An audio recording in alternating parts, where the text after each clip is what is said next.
Books on Books on the Brain.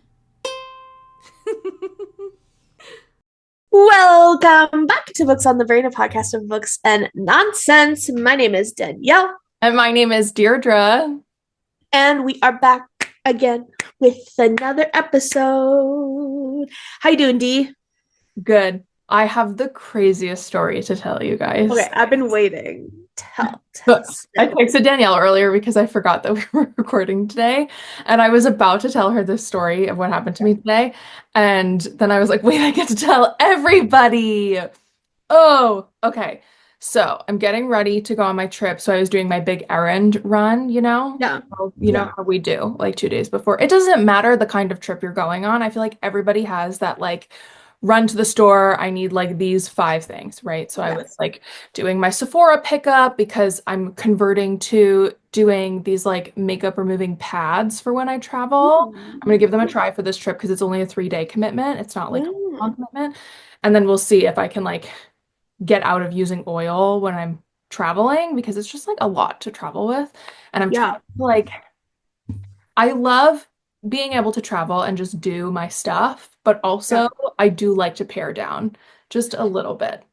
So anyway, I'm in my zone, I'm running my errands, and I was trying to go bra shopping.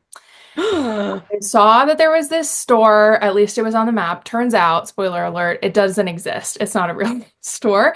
So I was like going to this place I'd never been before, and it's in an area of the city that I don't know that well. It's like on the side of Midtown. So I'm walking, I'm listening to my audiobook, and I'm just like checking my map. And then I honestly think what happened was I didn't eat lunch. I had so little water. So I'm like getting really overstimulated really quick. And I'm just like, get me to this place. And every once in a while, when I go to cross the street, I mistake the signs and I like catch myself because I try to go when it's not my time. But I think it just is what happens when you live in a walkable city. Like when I'm just like in the mood to go. Yeah. I gotta go. So I take a step. It was probably just like a normal in my gait step into the street. Yeah. I process that it is not my time to go. There are cars going, and then I look to my right, and there is an e-bike barreling towards me. And I'm like, in my mind, I'm trying to process so quick. Do I take a step in and like stand between the cars and this bike to go by, or do I take a step back? And as I'm processing this, he is flying up this street. I don't have time to process. So the next thing I know, I'm just like, just brace. I was like, don't move.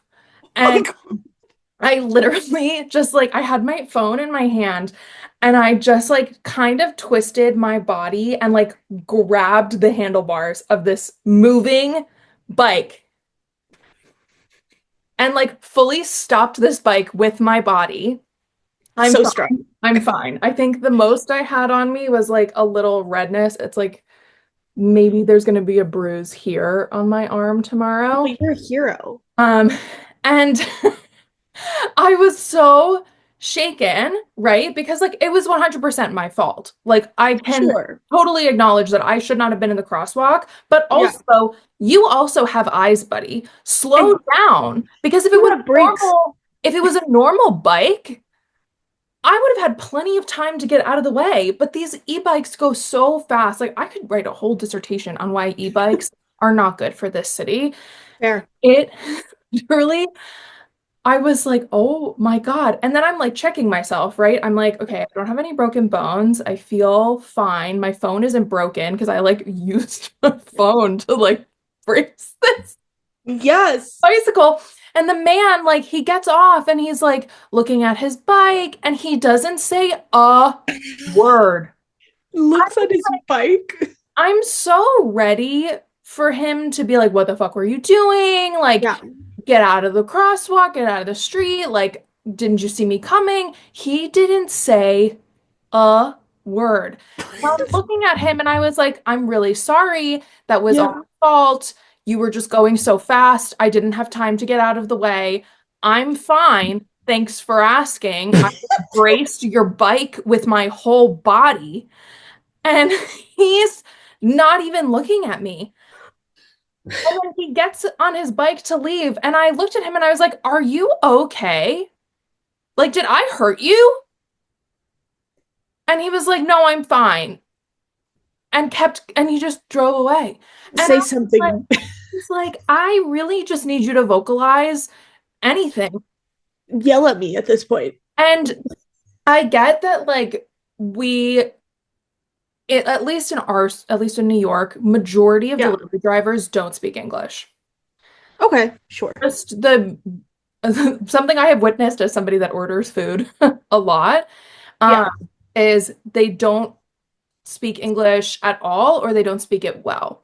sure. So I was obviously giving him that space. Also, I can absolutely acknowledge that I am a white woman and you don't know what white women are going to do in Fair. circumstances like that. Like I really tried to like back up from him and just be like, "Are you okay? I am so sorry. Fine. My It's fault. my fault. My One, bad. I can take responsibility. It's my fault. Um, I'm not going to pay to fix your bike because you also drove into me and you have two eyes. And also, it should not have damaged his bike. Like, No, there's no way. I'm not the Incredible Hulk. Let's No, freaking you for are real. not. Um, but I was like, hello? And then he left, and then all of the adrenaline starts like shooting through my body, right? So I can like feel myself shaking, but I'm like, I have to cross this street. I have to go to this bra store. I'm looking for this impossible to find bra shop. And there's this man who watched the whole thing happen. He was standing on the curb and he comes over to me and he was like, are you okay? And I was like, I'm fine. I just was not expecting that to happen. He was just going so fast. And then he, bless him, was like started going on his own rant about the bikes. And I was like, I I think most of us that are exclusively pedestrians in this city have a big bone to pick with the delivery drivers. Oh, right. So I'm still on the same side of the street, and then Yeah. the light changes. He's still ranting. I'm like, I need to cross the street. And then this woman who had been standing on the other side of the street, who had also witnessed it happen, she stopped and she was like, "Are you okay?" And I was like, "Yes, I'm fine. I That was just a lot." And she was like, "The same exact thing happened to me yesterday with a scooter." And I was like, "That's crazy." That is crazy. So then I went on my merry way and I went to the address that said it was a store, but looking at the place, I was like, I don't think retail establishment is in this building. And they had like doormen.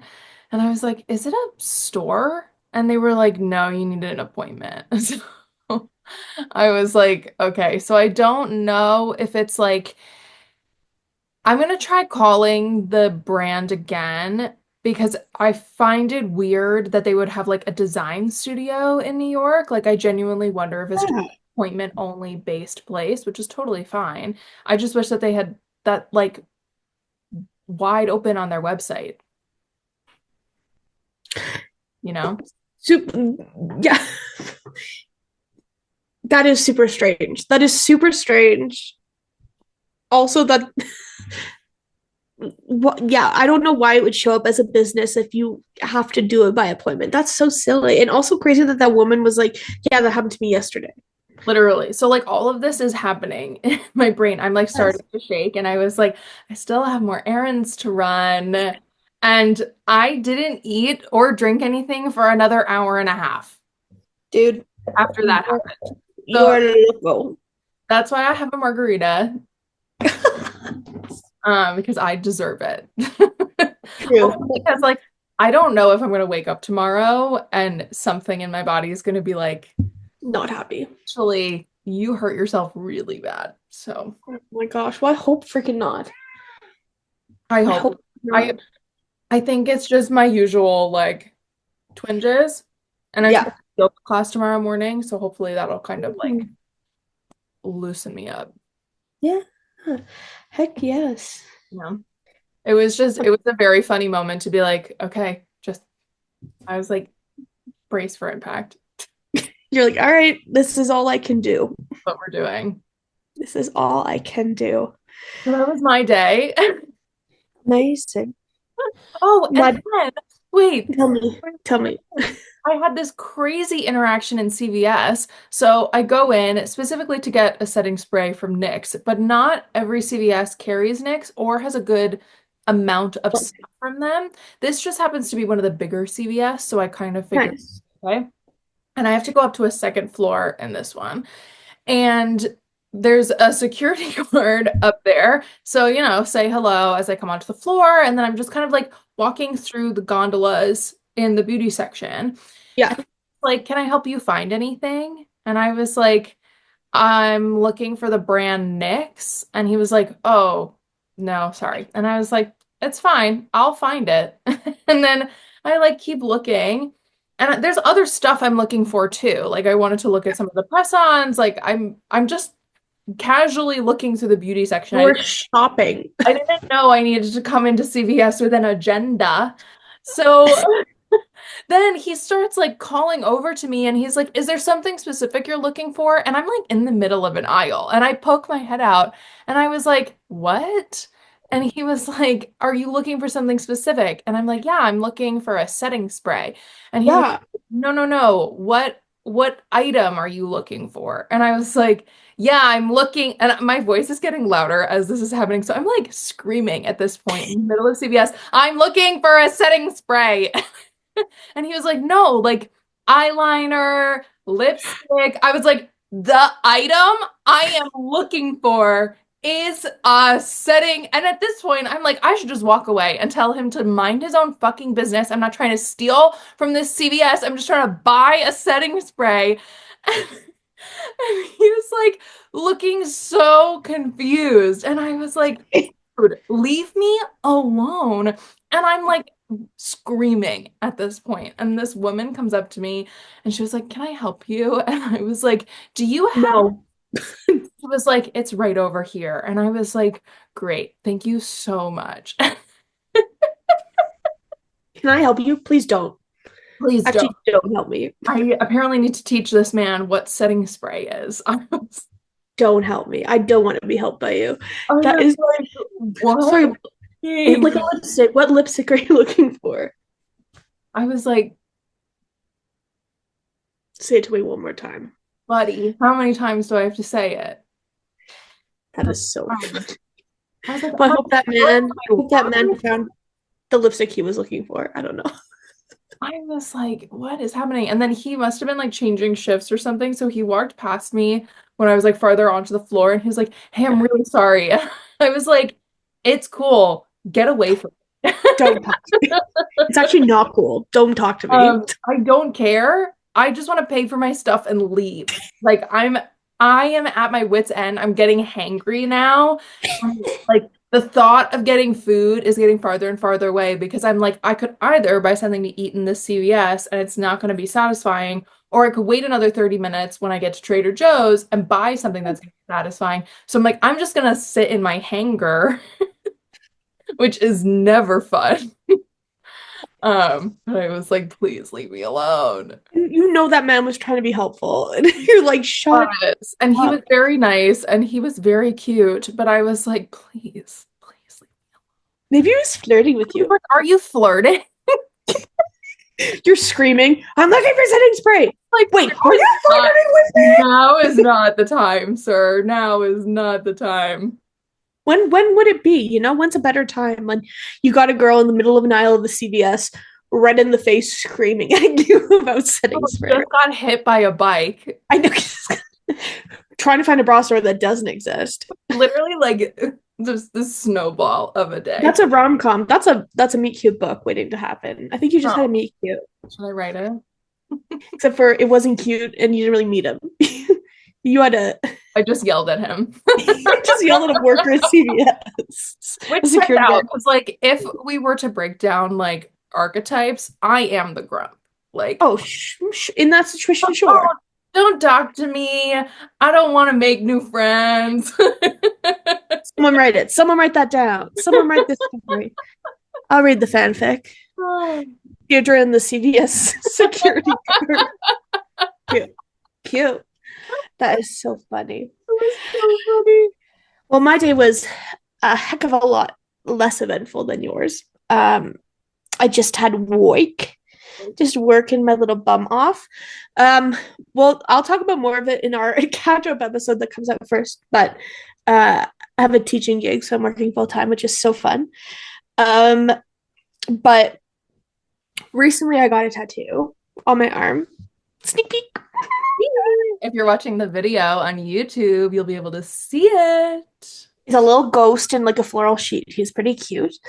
But I have been mostly wearing like long sleeves while it's healing.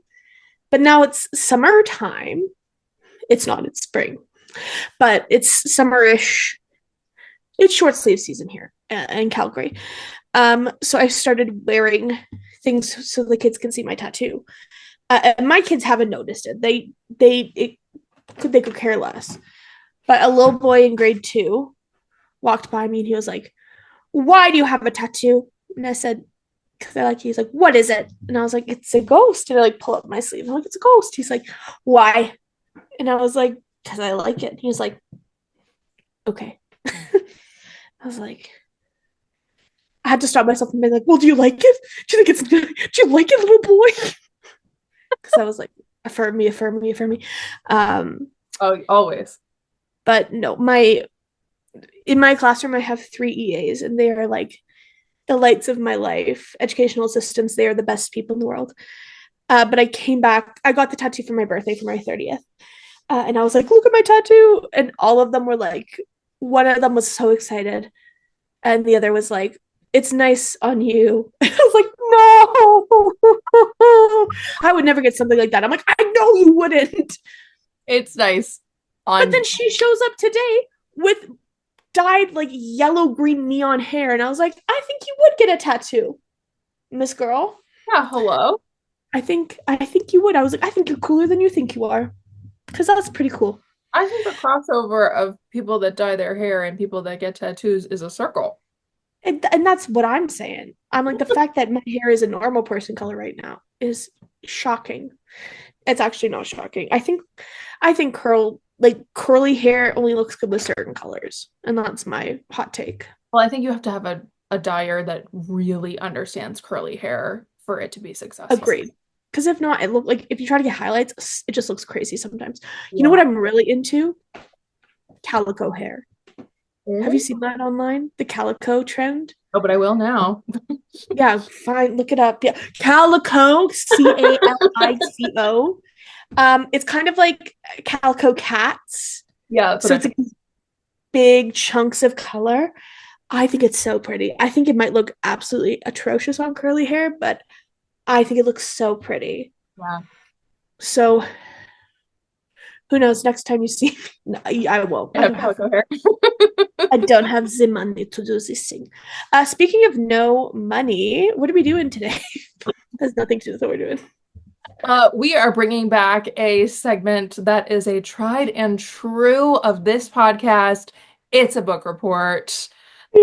We have each brought a story to tell you guys, or some news, or some history. The prompt is wide open. Sure is. So I went for something that is very neutral. It is neither good nor bad. It's just fun. And yeah, mine's also like a little silly, but not super heavy. Yeah. Our first book report back, I was like, keep it fun, keep it light. Yeah, I was like, I also need to go back and make a list of all the past ones we've done. Don't get me started, because I thought about it and I was like, I'm gonna wheel. I was like, I'll for sure I'm going to. I'm like, there's a 50% chance that the story's already been told, and I don't remember. But you know what? We've been doing this since season 1, baby. I know. And I'm like, it's been how many years? 4 years, 5 years, 10 million years? We're allowed to do reboots, reprises. Would you like to go first, or would you like me to go first? What would you like to do? It's no matter, you pick. Okay, I'll go first. Okay. Okay, everybody. This is the bookish contraptions we all want. Okay, thank goodness. Because I was like, this is going to be the time that we do the same thing, but we did not do the same thing. So This comes from an article published by Slate back in February called The Ascendance of the Book Ladder. And then Book Riot expanded on it. So this is kind of like a TLDR slash short story, or short history rather, of the book accessories that feel right at home in the library of Belle and the Beast. Ooh. So, do you know what a book wheel is? No. Well, I'm going to tell you. And there'll be a photo on our Instagram. So we're going back to the 16th century, which is the 1500s. Okay. The Italian military engineer Agostino Ramelli invented basically a Ferris wheel that's for old tomes. Okay. Like a lazy Susan, but the other way. Sure. Yeah, it's a Ferris wheel. Crazy. So Okay.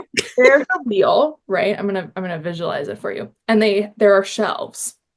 And the shelves hold the books so you can leave them open and like move the wheel. The books are already open for you. And Okay, sure. you have access to each book. The shelves are maintained at a 45-degree incline and the books stay securely held. Okay. I'm following. The wheel was a tool for producing early encyclopedias and editions of classic works, especially in research places where they would need to have multiple books open at once while gathering information. Sure, And they sure, sure. actually just recreated this at the Roselle Hope Robbins Library at the University of Rochester. So, Whoa. you feel like going to see it or you attend the University of Rochester, you can go see one and potentially use it, which is so cool. So, according to Canonberry Antiques, oh wait, that's it. I'm about to move on to a new topic. I did not start. Mhm. So that's the book wheel. How fun, That's crazy. right? So, And it's huge. Like yeah, I guess that's like, I'm imagining a little thing, but I'm like, it must be ginormous. it's big. Yeah. And like the books are able to be open. So like I'll visualize it for you here. So you've got like book open here, book open here, and they just like come to you. That's Like travel, like on a Ferris wheel. It's beautiful. How fun. It is. It's so interesting. Okay. Like what an invention for them to be like, we need this.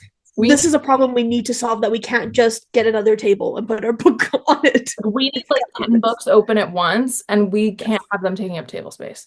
And that's it. Couldn't possibly. Absolutely not. It's awesome.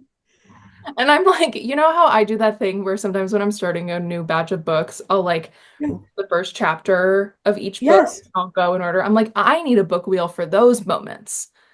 And like I could see how it could be applicable, or even like you're cooking and you have like your cookbook and then the book you're reading and you're like right? Yes. See? Applicable. University of Rochester, get on marketing that. Get on it. I mean, it's You guys huge. can make some Like money. it's when you see the pictures, it is massive. Crazy. It's wild. Like Disneyland. Yeah, for book lovers. Aw. Mhm. So now we're going to move on to sort of like the evolution of the book ladder. But Yeah. first, we're going to start with library steps.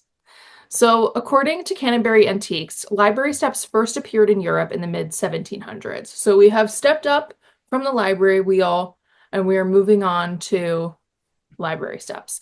And these Okay. devices made it easier to reach books on higher shelves because for a long time, shelves were not floor to ceiling.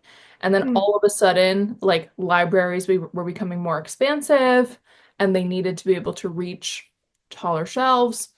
So these can be ladders, obviously, but they can also be metamorphic objects that serve as tables, chairs, and storage, and then fold out into a ladder.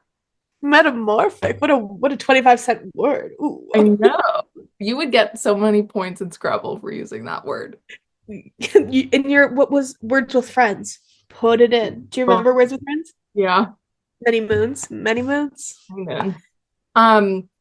See, what was I gonna every thought just left my brain. Oh, I don't know Sorry. if anybody saw my my expansive Christmas wish list where I was like, this is me reaching for the stars.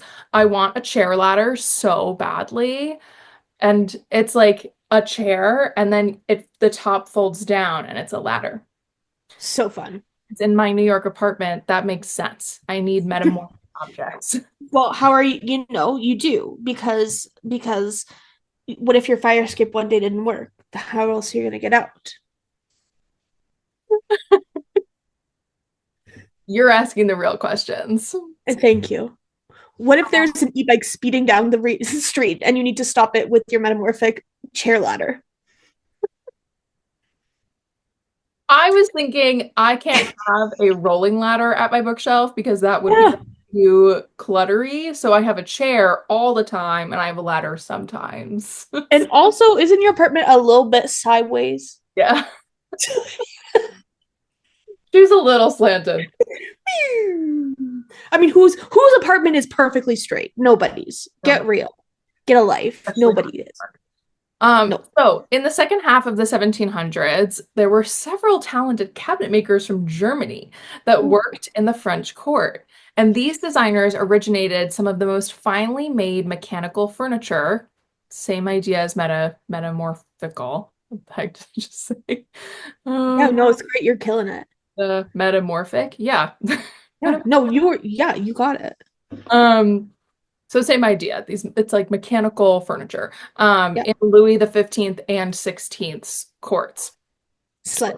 As these designs from France made their way across the English Channel back to England, cabinet makers copied and improved upon them. So in this process, they designed really like standout mechanical furniture, which is in a lot of museum collections now.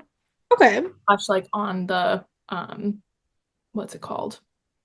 Auction market. Ooh. Um, so then we've got this sort of like building of mechanical metamorphic furniture happening, but it's in stationary places, right? French Sure. court, libraries, research centers, churches, probably. But throughout history, we've had armies and traveling dignitaries that used to travel with as much of their own household as possible. Like, I don't But yeah. know how many people are kind of aware that, like, they used to bring everything they could with them when they would Yeah. go places. So, as these mechanical furnishings developed, they became essential to British Army officers who could bring portable furniture pieces that packed as flatly as possible. It's beautiful. So then we come to 1774. Okay, so Sorry. in so cut to 1774, Robert Campbell is a cabinet maker and he patents designs for both chairs and tables that can double as these library steps. And like the phrase library steps is now showing up in history So as cool. a thing. So now we come to the rolling ladder.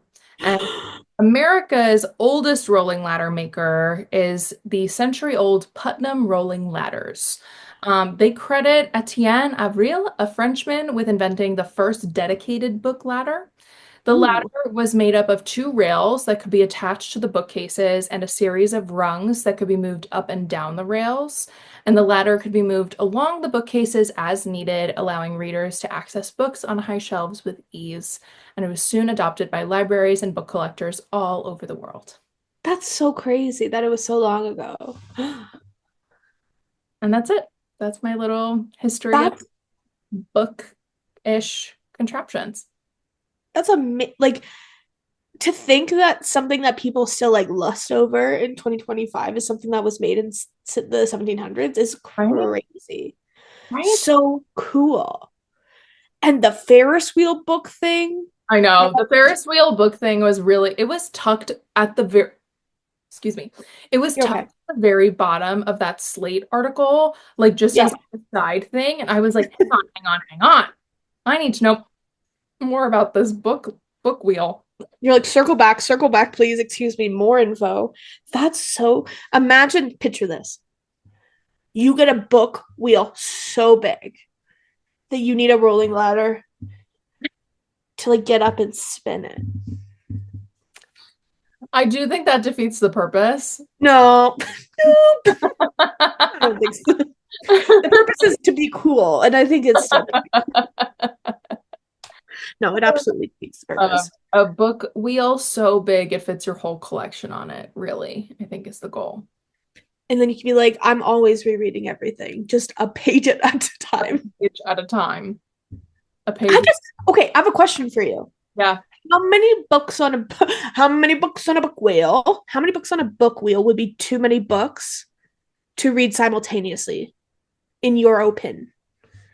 As a casual reader or as a researcher?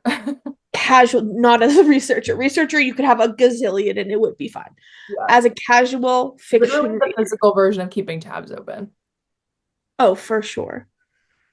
So how many do you think as a fiction reader? I mean, I read 3 books at a time. Sometimes Sure. I read 5. Yep. So I feel like no more than 7. Okay. 10 feels like too many. 10 feels like you're reaching. 7 also feels like you're reaching, but I could kind of see where if you play around with the amount of genres you have on. Yeah. Yeah. And like you said, cookbook. I did say cookbook. And we haven't even talked about audiobooks. There's just an empty perch for the audiobook. It's like just Verse. yeah. It's just like a little plaque that's like audiobook. I can confidently say 2 books, maybe 3 at max. Okay, cool. 2, like 2. What'd you say? I was like, are we reaching? Like Confidently 2. Especially if they're in the same genre. Confidently 2. I could read 2 at I almost never read 2 books of the same genre at the same time. It just everything gets I get confused. It gets so mucky. All the small towns merge into one romance, and everyone's in love. Everyone's a farmer. It's just too much. Wow. Or everyone's a fighting fae in some faraway world, and you're like, okay, you guys, we can't all just have names that start with this. Come on, enough. Yeah, confidently 2, maybe 3 if they're on different genres. Okay. And one's an audiobook. Great job. Thanks. ASMR clap. That even picked up. Okay, ready for this? I'm so excited. I'm ready to sit back Masterpiece. and roll back. Okay, this is something I'm formally calling the OG fanboy. Do you know Hans Christian Andersen? Yeah, of course. He wrote My Lovely Lady. He did write Your Lovely Lady. Your Wee Little Mermaid. And do you know Charles Dickens? Oh. He wrote Christmas Carol. Yeah. And I said that's right. I think so. I'm pretty sure. I only know Oliver Twist as the musical, so I've never actually read the book. Have you read the book? No. I have also only seen Musical's great. musical's great. What's the little boy saying? He sings, "Where is love? Does it come up eyes above? Is it underneath the willow tree?" It's But beautiful. have you seen Oliver and Company? Of course I have. Who do you think I am? Of course I've seen Oliver and Company. Just checking. Of course. Okay. So this is called the OG fanboy. So picture this: London, Okay. 1847. 1847. London, England. Pardon me, are you Hans Christian Andersen, sir? No, I can't do that. A whole Hamilton remake with my story. Okay, so Hans Christian Andersen is still like an up-and-coming guy. He is like specifically to the English world because all of his works were translated from Danish. So they were like, he was just getting hot in London, you know? He gets invited to a party. And you would not believe who's in attendance. Is it Charles Dickens? It's Charles Dickens. And Andersen loses his mind. Andersen is a huge fan of Charles Dickens. Allegedly. We weren't there. At every influencer event when there's an author. Literally. But the thing is, Hans Christian Andersen is also an author at the time. I guess it's like it would be the same as like a huge veteran of the field, and then you're like an up and comer, like, ooh. I could get that. But he loses his mind. He goes up to Dickens. He's like, you are the greatest writer of all time. And Dickens was like, apparently like, okay, crazy. Thank you, but like, that's a lot. But he's like kind of short with him, kind of dismisses him, whatever. Anderson then writes to his friends in Denmark, and he's like, you guys, Dickens was everything that I hoped for. He's the best. I love him. Not like, and who's to say? Who's to say what kind of love? But like, he really admired Dickens. So then Dickens was like, Dickens. Dickens, a few weeks later, was like, remember that boy that I met? I wonder what I could do to, make it all worse. So he sends him a package of all his books and a nice note being like, aw, thanks for meeting me. #1 fan. That's what the vibe. And this is me interjecting my opinion. I don't think he was actually like #1 fan. But it's giving like, thanks for sending me my headshot. Here's my headshot backside. Okay. Yeah. Crazy. Sorry, my mom has called me 3 times. I just need to text her busy. Okay. Mom. Then Anderson's like, it finally happened. He's my friend. So for the next 9 years, Anderson writes Dickens all the time. And Dickens doesn't really write back often. But Anderson's like, my best friend, Charles Dickens, and I, who forever and ever, I love this man. So embarrassing. And basically he's like, okay, as like an open palm, like if you're ever in the area, let me know. You're welcome to stay with me. Whoa. I think is it just like I want to be done at this. Invitation. And guess what Anderson does? He takes them up on it, obviously.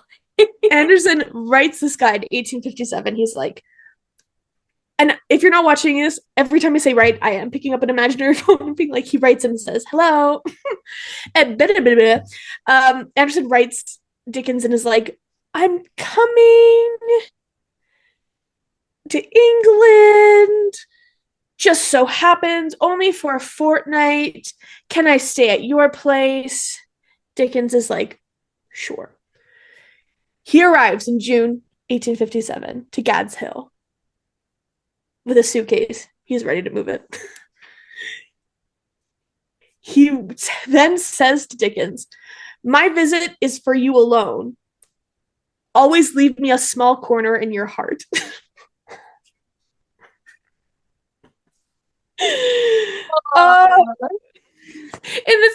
I get it. If you're meeting your hero and your hero's like giving a little like carrot, I'd be like, sure. That's more than a carrot. It is. I think like, and now Hans is starting to get a little bit bigger. Like they're both kind of becoming not monoliths, but like renowned within their thing, right? Hans Christian has a fairy tale, Dickens for fiction, whatever. So, Hans Christian Andersen turns out to be a really bad house guest. Are you shocked or what? No. So he's like really rude to Dickinson's family. He's like very uncomfortable and hard to be around. Dickinson said that Dickinson's son. Oh my God. Dickinson's son. I don't know why I chose this story when I can't say Dickens's. Because it's Dickens and then apostrophe another S. Dickens's. Sorry. Own son. He was like, hey, Minnie Dickinson, you're going to shave me daily because that's a Danish culture thing. And Dickens is like, probably not.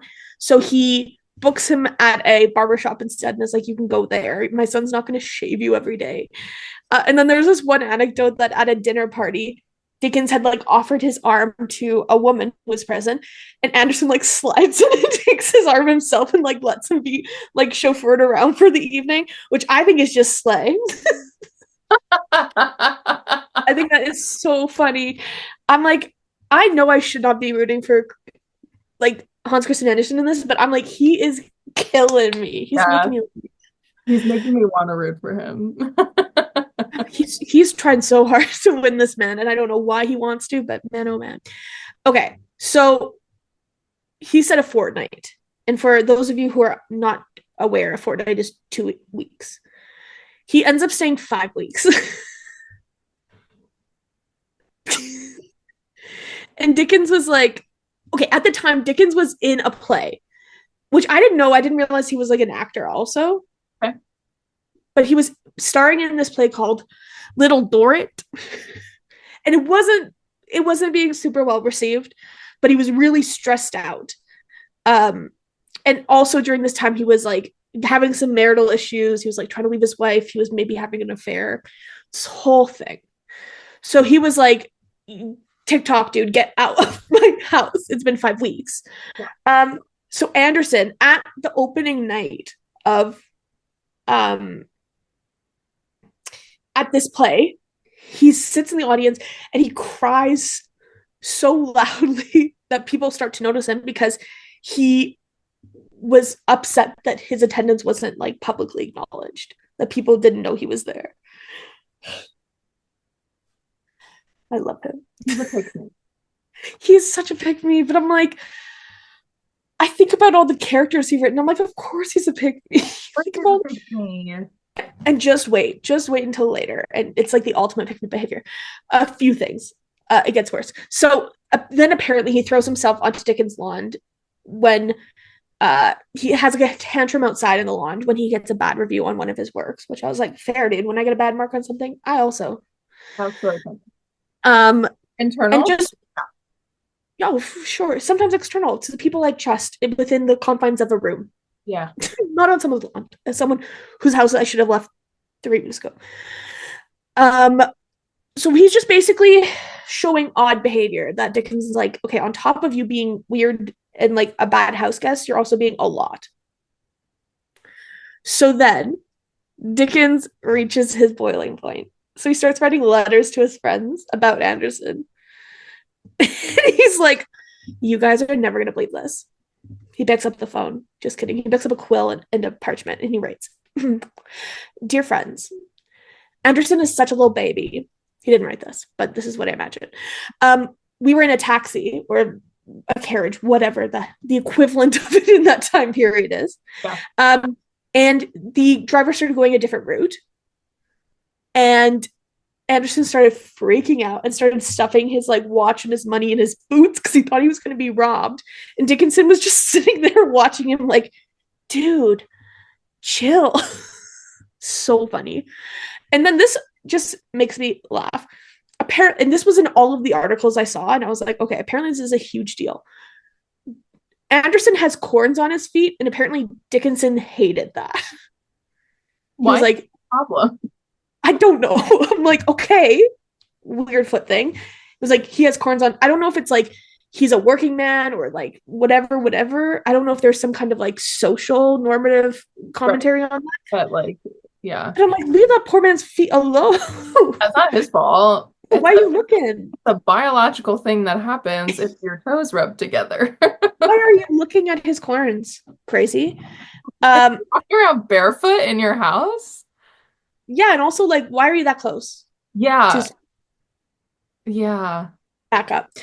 And then he said some not so nice things that I will repeat that are basically just insinuating that he doesn't know English very well, that like he doesn't know English, but also he doesn't know Danish really well, and that one of his books, he couldn't even pronounce the title of in English. So he was like, he's a fraud or whatever. And I'm like, he's also Danish, dude. Chill. I'm very much on Andersen's side. And I don't know what Dickinson did to me, but I'm very much on Andersen's side. I'm rarely on the side of an English man. So what'd you say? I'm rarely on the side of an English man. I thought you said I'm firmly, and I was like, firmly. Yeah. My grandma just rolled over in her grave. She was like, no. That's why I was like, what? Say that again? Okay. So now, 5 weeks later, he's like writing things in his burn book about Andersen. It's just awful. And then Andersen was like, oh, I've overstayed my welcome. So he leaves in tears. Later, he sends this like heartfelt apology note back to Dickinson, is like, and he says this specifically: kindly forgive the unfavorable aspect which our life together may have shown you of me. It's crazy. And then there was a note left on the guest room mirror where Anderson was staying that said, Hans Christian Andersen slept in this room for 5 weeks, which seemed to the family ages. And then, which is, I'm just like, that is like That is high school so girl funny. graffiti stuff. Yeah. Crazy.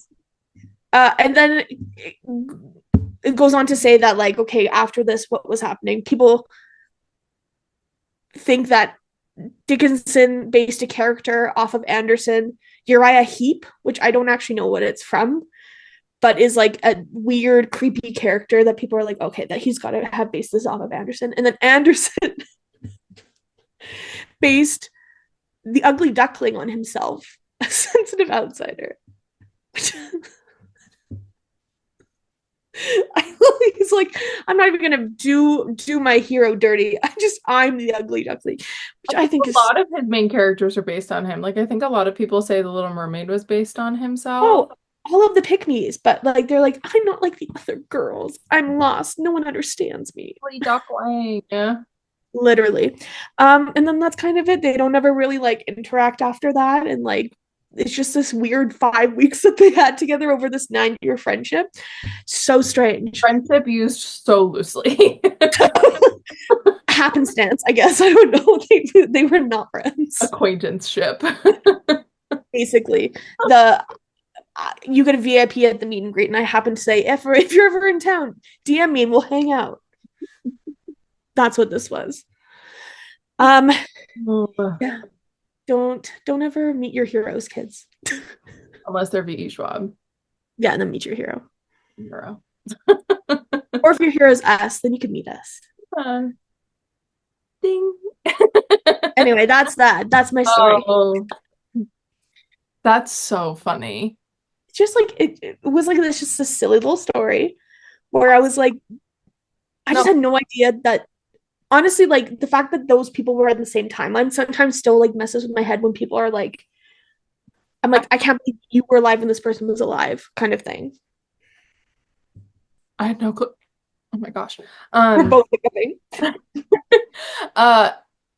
It is very funny to look back on moments of human history and to see that there are just like very human reactions that generationally will not change.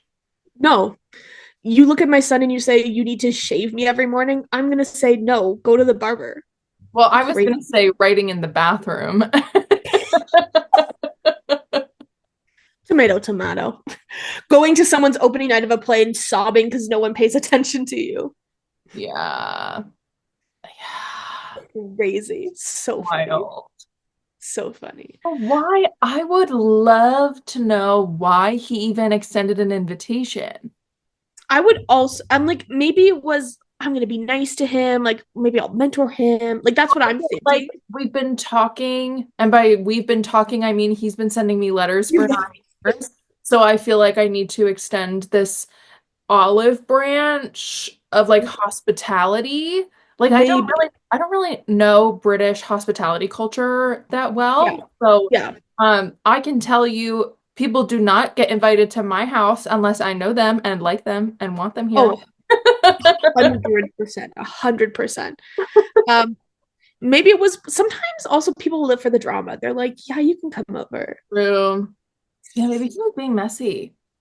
Maybe he was being messy. I mean, Charles if he was writing to his friends and being like, he doesn't even know the title of his own book because he doesn't know English. Like, he was being messy. He has cords on his feet. What a loser. I cannot even imagine a scenario where I would observe somebody's feet and know that they had corns. If I've ever seen someone's foot, it's by 100% accident. I've never willingly sought out someone's foot in my life. No. Not when I sleep over, not when I've had people stay here. Like, I have gone on international trips with friends of mine, and I don't think I have like seen their bare feet. It's not my business, and I don't want to see it. I don't want to see it. Holy guacamole. Holy guacamole. What are you reading, dude? So I just finished this afternoon Romancing the Duke by Tessa Dare. Ooh. And it's about this girl named Izzy Goodnight. And Ooh. she is the daughter of a famous writer in England.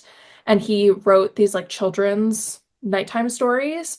And he passes away and leaves her with nothing.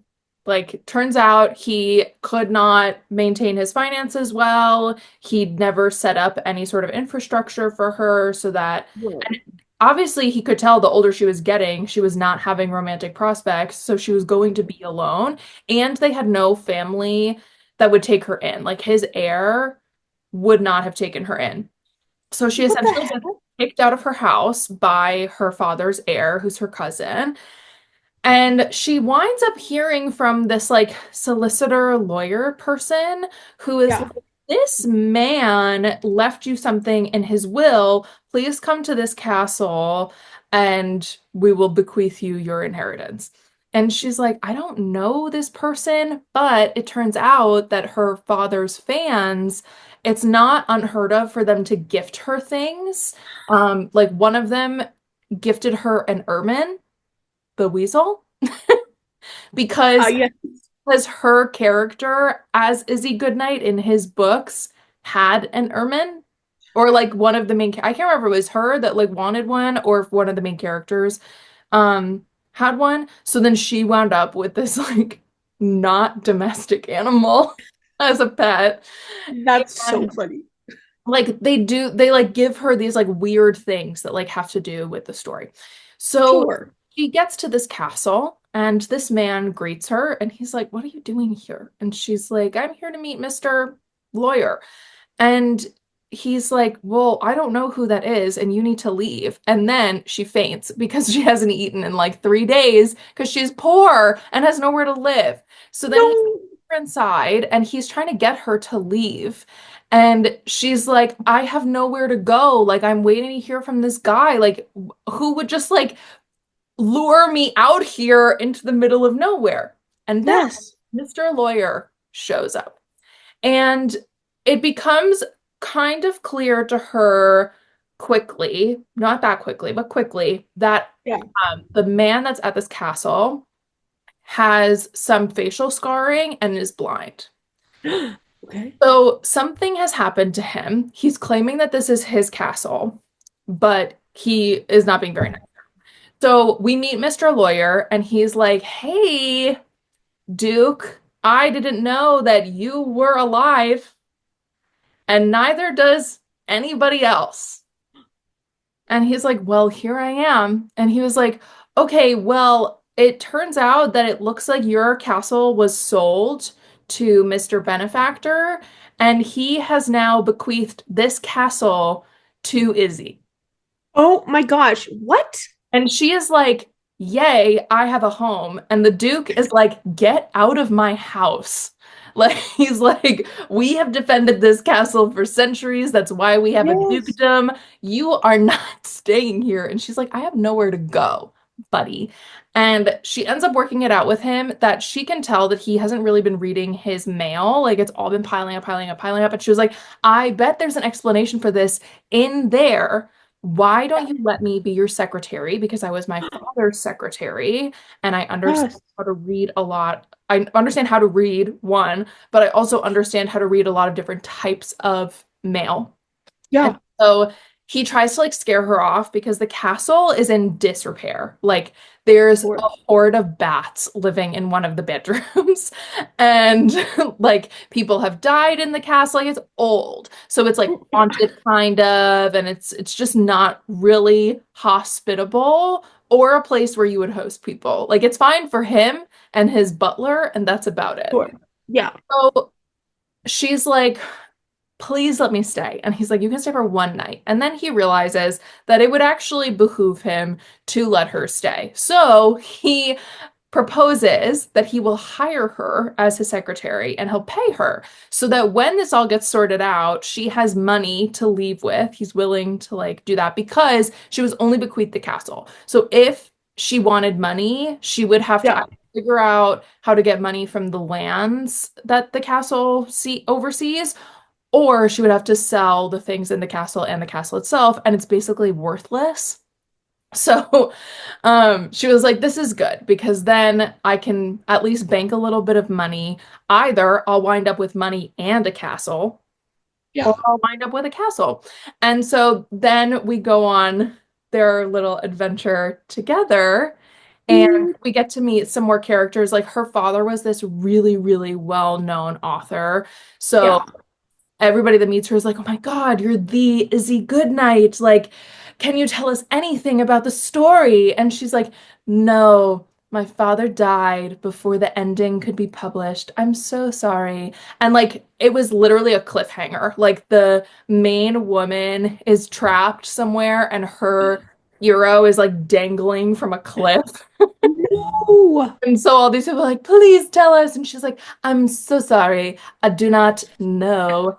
And every time she interacts with somebody like this, he's like, who are you? Like, that's not who you are. Why are you putting on an act? And she's like, you don't understand. They just love my dad so much. And they think Yeah. I'm this like 9-year-old girl. And he's like, but you're not. You're an adult. Like, Yeah. what? And then the like craziest part to me is that the people of England love this series so much that they have created like LARPing based on this series. So they have whole orders and brotherhoods and handmaidenhoods. They make costumes and go to like different tournaments for like jousting and things. And they get to meet a like horde of these people that are traveling to one of these places. And he's like, what is this? And she's like, those are the handmaidens of Cressida. And and he's Oh, yes. like, are you kidding? And it's just so funny. And you just feel for him because he like got injured 7 months prior and now he's mostly lost his sight. He is like the type of blind where like if there's a lot of light, he can kind of see like shapes and a little bit of Cool. color. But for all intents and purposes, he is blind. And he can't lose his house because he knows where everything is. So he's able to walk Dang. everything. Like she makes a comment right at the beginning when she meets him. She's like, he just walked through this room without tripping. She's like, I can't even walk a straight line. And I have two eyes that work fine. And Yeah. like you start to get the sense that like everything in the castle is where it has to be so that Yeah. he can continue to live his life. Um, and so it was great. It's been a while since I've read a romance, specifically a historical romance with disability rep. So Um, cool. and I thought it was really well done and just the way everything sort of shook out because then we're still trying to figure out like why was the castle sold? Whose castle is it? Like Yeah.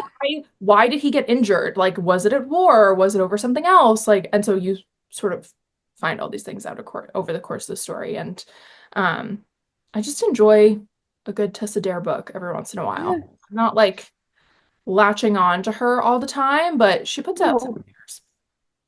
Historical romance, especially like of that era, I feel like is great transitionary. Like I'm transitioning between books. I need something, Yes. a palate cleanser. Like I'm just at a point right now where I'm like, I don't want to dive into like a deep fantasy. I don't know if I want to like go into a big romance series that's like already published. So this felt like a good, I don't necessarily need to continue this series. Like if one of the You other could books kind of calls to me, I'll go back to it. But it just totally. felt like a really good palate cleanse.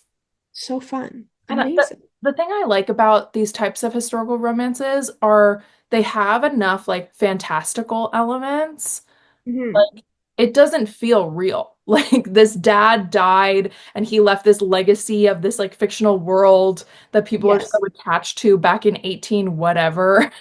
Yeah. Um, and they're like living in this castle and refurbishing this castle. Like that just sounds so fantastical, even though Yes. there isn't a magic system or anything. It just sounds so unreal. Yeah, But it's a great like break. totally. Sounds wonderful. Yeah. What about you? What are you reading? Um, so I just started today, Everything is Tuberculosis by John Green, his new book that came out.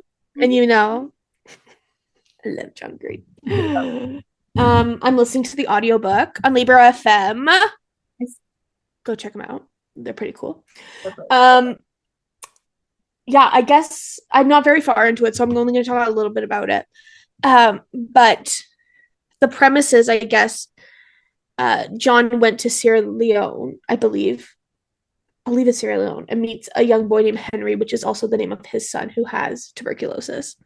And then he goes back through the history of everything and shows you how everything is interrelated with tuberculosis, which I'm like, you had me at tuberculosis, John. You had me at tuberculosis. And he narrates it himself, so it's literally like I love the Anthropocene Reviewed, so I feel like it's a beautiful successor. So far, I'm really enjoying it. How could I not? It's John Green. What I will talk about briefly that I read that I know we both read. Sunrise on the Reaping by Suzanne Collins. Yeah. I will talk about it briefly because we have a plan for a whole Hunger Games episode now that we have this in our meaty little groups. Holy crapola. This was a really good book. It put me in a 3-week reading slump. I was sobbing for the last 100 pages. Tears, there's tear streams on my pages. I was just ball I was on a train when I was finishing the audiobook. I had the crescents of my nails in my palm because I was like, don't cry, don't do it, just holding so much tension in my body because I was going to work and I was like, I can't sob right now because I'm gonna walk into work and everyone's gonna be like, hell is wrong with you? The Hunger Games book. They're like, didn't that come out 20 years ago? And you're like, no, there was a new Last week. First of all, thank God for the size. I could not do another Ballad of Songbirds and Snakes. That was too long with not enough plot. Even the audio of Ballad was too long. I could tell. It just too much. Everything that I had issues with in Ballad, it felt like Suzanne heard and was like, let me fix. I hated the amount of songs that she had put in Ballad, and I because I finally watched the movie. I didn't even tell you this. I finally watched the movie for Ballad of Songbirds and Snakes. Mid. That's my hot take. I don't even know if it's hot. It was very mid. I just don't think it's the best book. I don't think it's the best story. I feel like it's really just to give exposition, to give context to the rest of the series. Yeah. Which is fine. Yeah. But it just is let's tell you why Snow is the way that he is, which I'm like, cool. That could have been a novella. Right. That's my hot take. But the songs in this were so much better. I don't know if she got better at writing songs, but the actual lyrics spoke to me more because they're all still Covey songs, right? So they're all still traditional Covey songs. So it's not like it's from a different region in Pan Am or whatever. These just were so much better, in my opinion. Mm-hmm. I really like them. Haymitch as a hero was really fun. Mm-hmm. To see the origin of the character that we know from the original trio. Yeah. It's so fun. And we get to see everybody in this stupid little book. No. When we get to, and I'm going to say it. If you haven't read it, it shouldn't be surprising because all these people exist in the Hunger Games trilogy. You see all the people that were somebody was like, well, we know he wins. And people were like, spoiler. I'm like, get a life. Please get a grip. Get a grip, girl. Get a grip, girl. I made a comment on it on my TikTok, and somebody wrote in my comments, they were like, well, we know Suzanne writes unreliable narrators. And I was like, I cannot even entertain this comment. I can't do it. What part of unreliable would result in completely lied about winning in that something that is in the history books? And like lives in the victor's village and He's the mentor for the whole District 12 for years. For like 50 crazy. years. Yeah, 50, Crazy. 25 years. 25 years, sorry. Which is also crazy in itself to think about how old Haymitch, and I'm like lusting for that in the trilogy. I'm like, I guess no. If he was 16, right? Yeah. He's 16 when he wins, plus 25 is 40 something. Yeah. I 43. could do 40 something. 41? I could do 41. The alcoholism, I don't know if I could do, but I could do 41. Yeah. Anyway, I cut you off. So, hey, I trailed off to talk about apparently my hard limits in dating. But this book was fantastic. Like, getting to see Effie, Oh, getting to see Megs and Beatty and all the boys and all the Goyles was so wonderful. Even something as small as like because like obviously this book came out and then everybody and their mother was like, here's this connection to this and this and this and this. Right, like what's his love interest name? I can't even remember her name. Lenore Dove. Lenore Dove. Lenore Dove. Lenore Dove's aunt or uncle, somebody who's in relation, plays at Finnick's wedding, plays the fiddle at the wedding. And I was like, enough, you guys. This is too much. Like, let me lay down. Please. Let me lay down and rest for a minute, please. Even though like, knowing that Katniss's mom witnessed Haymitch's reaping because she was friends with Maisie, and then we find out that Maisie is Madge's twin. Like, and like to know that Haymitch was friends with Katniss's dad, and like I was like, you guys, enough, let me lie, let me rest. And just yeah, and like the whole sweetheart thing, I was like, oh, rip my heart out, Suzanne. Just it would be so much easier. She is too good at her job, and I don't like it. I admire her, but she scares me. She scares me. This book really had the same spirit as like the Hunger Games Catching Fire. Mm-hmm. Like it felt very aligned. We got to spend a good amount of time in the games, which is my preferred way that these books are written. Yeah. We got the beginning of the revolution, which is so fun to then see how it plays out. This was like, because I think I talked about this maybe in Victoria's episode, but I was a little nervous when they said they were making Haymitch that it was just going to be fan service. Yeah. This is so necessary. Yeah. This book is so necessary. Like, we grew up with this like idea of Pan Am where the Hunger Games are a machine. Like they have their game makers, everything is well oiled, it's all super high tech, and like we know that the games change every year, and like especially once the movies were introduced and we could actually visualize it. Yeah. Then coming back to Ballad and really gaining an understanding that like the lifetime of the games is as long as only a handful of people in Pan Am have been alive. Exactly. But majority of people, like especially the older generations, watched these games evolve. Oh, yeah. Like they didn't start out as this super high tech like thing, and the Capitol was this like beautiful aspirational place that was so out of touch with the rest of Pan Am. Like that was an evolution that happened because of the Hunger Games. Yeah, agreed. And like to see, because Pan Am feels so disjointed from where we are in our universe, to see it brought back to, I'm like, oh, this could happen in our world, is really, really fun. I'm gonna do a quick elevator pitch of this in case people haven't picked it up, because a lot of people are like, I'm afraid. You need to pick it up and read it. This book follows Haymitch, who is a young boy in District 12 who we meet in the older books. But he is working in the illegal alcohol trade, living his life. He has a little brother, and reaping day is his birthday. So he wakes up on his birthday and he's like, damn, not this again.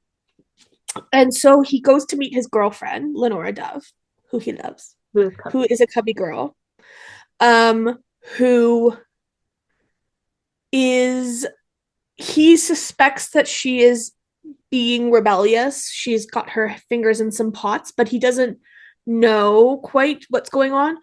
But he loves her anyway. And Lenora loves gooses. Yes. Geese. It's important to know for later. Reaping starts to happen. They call the girl first. It's the quarter quell. The first quarter, the second quarter quell, the 50th. So there's double the amount of thank you tributes reaped. Good. Yes. 2 of each gender, there are 4. Yes, which is loco. So instead of there being only 2, there are 2 of each. Yes. So they call the girls. It's a young girl that Haymitch knows, and then it's a twin who ends up being related to the mayor. A merchant. Somebody like gunning to be the mayor, I think. Yes, because then it all comes back. And that's why whoever in Hunger Games decided to keep that storyline out of where Katniss actually gets her Mockingjay is sobbing. Yeah, they really messed up there. Really embarrassing. And then the 2 boys get called. Wyatt, who's like a statistician, like his dad puts bets on the Hunger Games, so he knows a lot about odds. And then this other boy who gets up and runs. And then all of a sudden, the televised portion of it gets delayed and stopped. They shoot this kid down as he's laying in the street bleeding. Lenora Dove goes to help him because he is a cubby boy. And Haymitch goes to intercept, and they hit him on the back of the head and say, okay, this kid's now dead. You are the new tribute for the Hunger Games. So an illegal reaping. Great. And this is like the first couple chapters, you guys. Yeah, this is not, I would not consider this necessarily a spoiler. No, this is just setting you up. So then Haymitch has to go into the games with all these people he knows when he knows he shouldn't be, and he's worried about his girlfriend at home. And then along the way, he meets all of these characters that we know and love from the rest of the series, and we see how his eventual winning of the games, spoiler alert, influences the rest of the revolution. This book is so good. Oh, so good. Anyway, that's that. Loved it. In a really sick and twisted kind of way. It just felt so nostalgic. Like I felt like I was 14 sitting in my room, like reading The Hunger Games for the first time. Yeah. I had like a full flashback. I remember the first time I read The Hunger Games, I had been given it as a birthday gift, and it had just been like sitting on my TBR. I hadn't had time to read it, and then we had a massive power outage. And I was like, okay, now's the time to read this book because the movie was coming out. Yeah. I remember, I have this vivid memory of curling up on my couch. It's like I was reading it the whole day. It starts to get dark. We have no power because like our power's out. And so I tuck this massive flashlight in the crook of my shoulder, and I'm like making a little spotlight for myself so that I can keep reading. And I ended up finishing it in like a day and a half because I had nothing to do. And one of the places near us that had power was Barnes and Noble. So I was like, hey, Dad, can we go to Barnes and Noble? There's this book I want to get. And it's important. And got Catch Fire. And I ended up reading the whole series because I think at that point all the books were out. I Yeah. read the whole thing in 2.5 weeks. Oh, because that is Like, oh, remember when? Like it was like you had to know what was happening.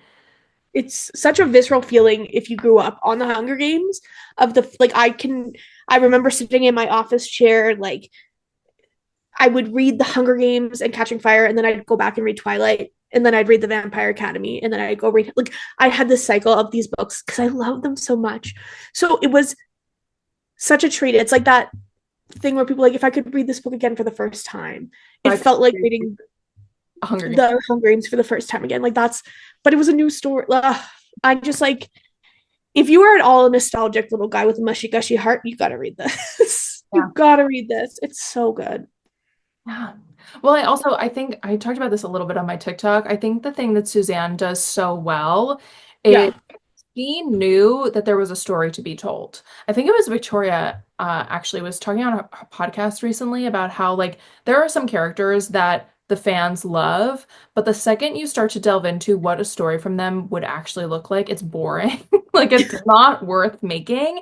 And Suzanne has crafted the world so well that yes, there are some characters that should not get stories. Like how we meet them and how we know them is how it should be. But she Yes. knows the people who will give us a greater understanding of the world she has crafted. And Agreed. it doesn't feel like fan service. It doesn't feel like a changing of the story. Like she deeply understands that original trilogy so Yeah. well to be able to have written these two prequel books. And then it's like these nuggets, right? That you go back and you're reading like the original books and you're like, she knew. You She know, knew. And I'm like, that's for someone to know that early on in the book that's like, if this grows, this is all it could do is crazy. And good on her. I love her so much.